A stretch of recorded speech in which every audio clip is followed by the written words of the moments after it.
Okay, this is Coach. He is the biggest baby you'll ever meet. He's much bigger than Spartan, so the way I'm gonna work with him is a little bit different. He's also a little bit more nervous about things. He's still adjusting to family life and things. So little things still scare him, but luckily we've moved past the peeing on everything when you're scared stage. Can we show them your foot? So, let's see. His feet are dirty because we don't have grass in our backyard, so our dog's feet get muddy. But can I show them? Good. So if you can see, he has a clear nail here and he has some black nails. But in the clear nail, you can actually see where it turns from white to pink. Pink is where the quick is. You're going to want to stop just before that. It's not super important to get it all the way to the quick if you're doing it at home, just to upkeep it so it doesn't get uncomfortable for them. And he tends to walk more with his back feet, so he has shorter back nails in front, so I typically don't have to do his back nails at all. What are you doing? Now, if he won't stand for me, I'm going to actually work with him in a laying position because we want to do what's most comfortable for the dog. What are you doing? Yeah, I know.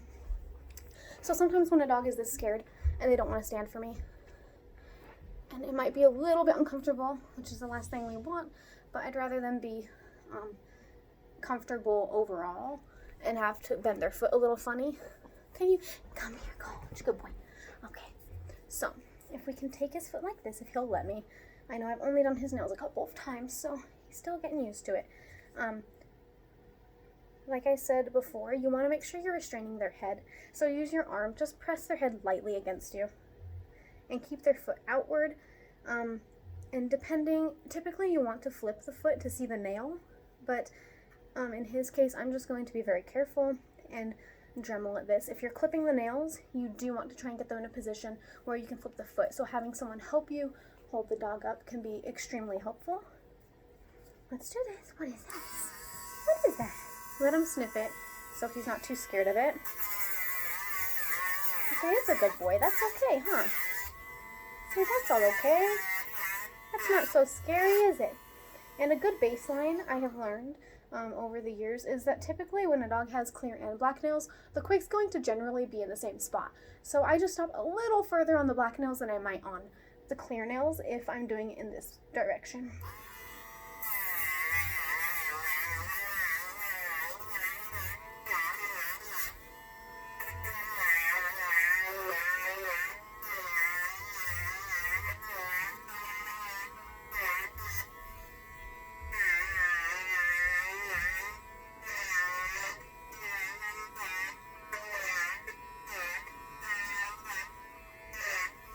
And then when you're done, you can bend your head and look underneath and make sure that you got it short enough and make sure everything looks good.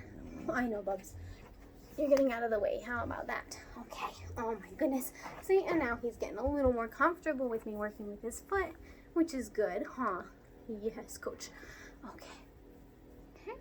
And then for the dew claw, it's actually a little bit different because you want to hold their dew claw on its own. I don't really know how to explain it any different. Let me show you if I can what I mean. So with his dew claw, I like to hold it away from the foot because they tend to rest against the foot. Hold it away from the foot, but not too far because, like I said, you don't want it to be uncomfortable. And brace it with your fingers. And then same thing as every other nail. Don't let him sniff the Dremel if you're using a Dremel while it's running. And I have noticed that dew claws tend to be a little more sensitive, so be careful. Don't push them if they feel uncomfortable. Hi, and now he's flipped upside down for me, so this is actually perfect if he stays like this. Good boy. And I can actually show you now what this looks like from underneath if he'll let me. Stay. Let me grab this. So from underneath on the nail, if you can see the fleshy bit underneath that separates from, if I can get the dirt out, I just don't want to make him uncomfortable. Alright. So you can see maybe where the flesh separates from the nail. If you can't see that, I apologize. It's kind of hard because I'm not very tech savvy with phones. But that will tell you exactly where you need to stop so you don't hurt the dog. Just keep going. No. And don't give in to them whining or trying to get away, because that teaches them that this is scary and that they do need to get away from you, and that you're going to let them because that's the right choice that they've made, which is not right.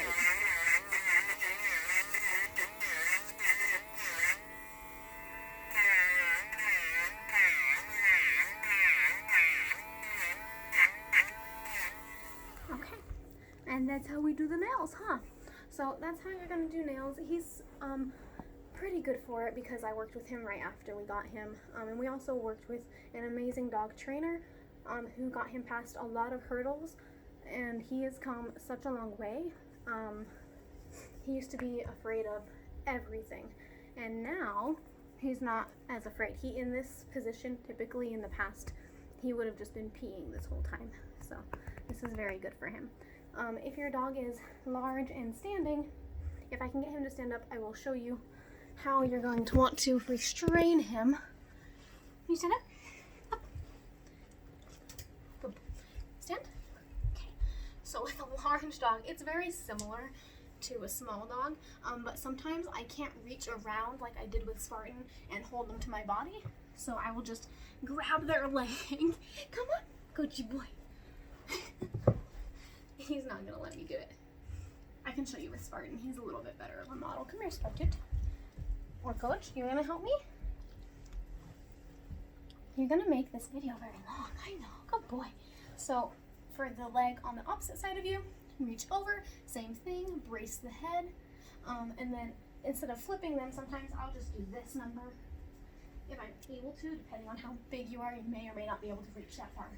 I can't with him. So I'll just come to this side, block myself with my shoulder, and do it underneath this way. If that makes any sense, if you could even see any of that. Yes, yes. But that is basically how you're going to do their nails while you're stuck in quarantine. I hope it was clear enough. I know you couldn't really see the nails very much. I will get another video showing the anatomy of the nail. But I did share one earlier on my Facebook page that kind of explains how to see it a little bit. I could catch my breath. I'm so out of breath. So the most important thing that I learned when I was learning how to do nails on dogs, what are you looking at? Was that when you're doing the nail, if you're clipping with nail clippers, it's going to be a little different than the Dremel. It's not quite as seamless. So you want to clip little by little at a time. And then as you're going, you're going to actually see kind of like a chalky middle, and that's going to break away. And as you clip, it's going to keep breaking. Now when you get closer to the quick, it's going to turn shiny, and you want to stop.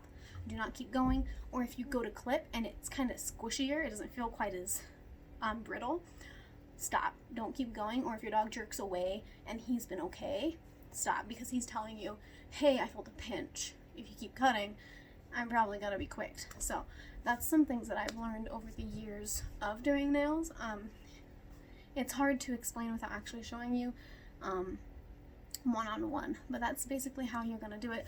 Just clip little by little. A lot of nail clippers will come with a guard that actually slips over the edge of it.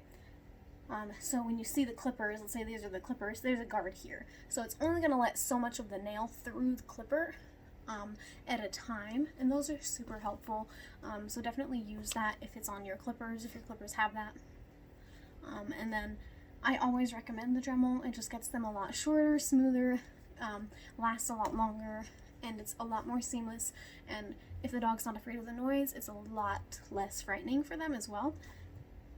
I have noticed that a lot of dogs are scared of the actual sound of the clipper coming together. So when you use the nail clippers and they go psh, when you clip the nail, they're like, what the heck? Not only that, but when you use nail clippers, it does create a pressure on the nail. So that pressure, a lot of dogs can feel that pinching together. It's almost like, imagine taking your fingernail and clipping it from both sides this direction, instead of clipping it little by little around how we do. that kind of gives you a good idea of how your nail might bend down and in towards your flesh, and that would be painful, and it's going to spring back up and hurt. And we've all experienced that when we are trying to clip fingernails with toenail trimmers, for instance, because it's a lot bigger than your nail, and it's going to make your nail vibrate and feel super uncomfortable. So just a couple of little tips I wanted to go over about trimming nails. I'm also going to post another video on other things you can do to help make this time a lot easier on you and your groomer when you do return.